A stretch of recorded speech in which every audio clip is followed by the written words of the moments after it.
আসসালামু আলাইকুম, সবাইকে স্বাগতম আমিনাস কিচেন হাতে। আজ আপনাদের সাথে শেয়ার করব ভিন্ন একটি আচার রেসিপি।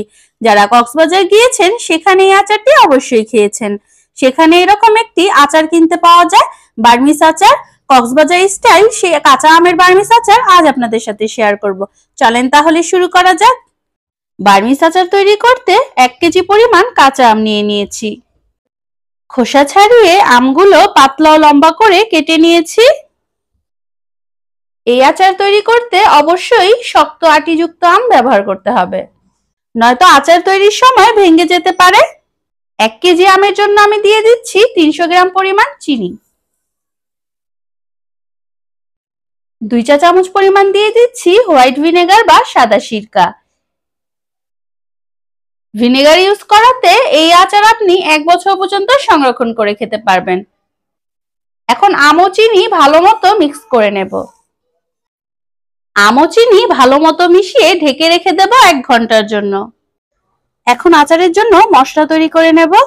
1 চা চামচ পরিমাণ দিচ্ছি 5 ফোড়ন, 1 চা চামচ পরিমাণ ধনিয়া, 1 চা চামচ পরিমাণ জিরা,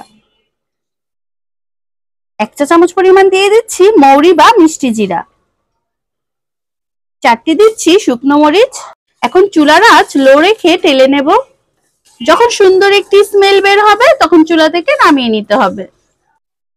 এখন ঠান্ডা করে আধা ভাঙ্গা করে রেখে দেব। 1 ঘন্টা পর চিনি গলে গিয়েছে, আম থেকে অনেকটা পানি বের হয়েছে। এখন আচার তৈরি করতে চলে যাব।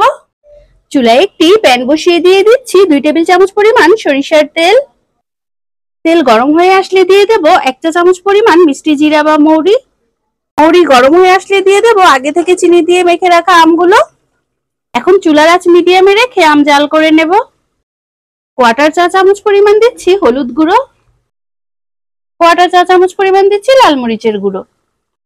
এখন আমের সাথে মিশিয়ে নেব। স্বাদ মতো দিয়ে দিচ্ছি কিছুটা লবণ। আমের আচারের কালার যখন চেঞ্জ হয়ে আসবে তখন দিয়ে দিব গুঁড়ো করে রাখা আচারের মশলা। এখন আমের সাথে মশলা ভালো মতো মিক্স করে নিতে হবে। যখন আচার এমন শুকনো ও আঠালো হয়ে আসবে তখন নামিয়ে নিতে হবে। ঠান্ডা হওয়ার পর কিন্তু আচার আরো ঘন হয়ে যাবে। শুকনো জারে ভরে সংরক্ষণ করে রাখতে পারেন, 1 বছরের মতো ভালো থাকবে। আশা করি আজকের এই সহজ বার্মিস আচারের রেসিপি সবার ভালো লেগেছে। ভালো লাগলে লাইক ও শেয়ার করে দিবেন। সবাই সুস্থ থাকবেন, ভালো থাকবেন। আসসালামু আলাইকুম, আল্লাহ হাফেজ।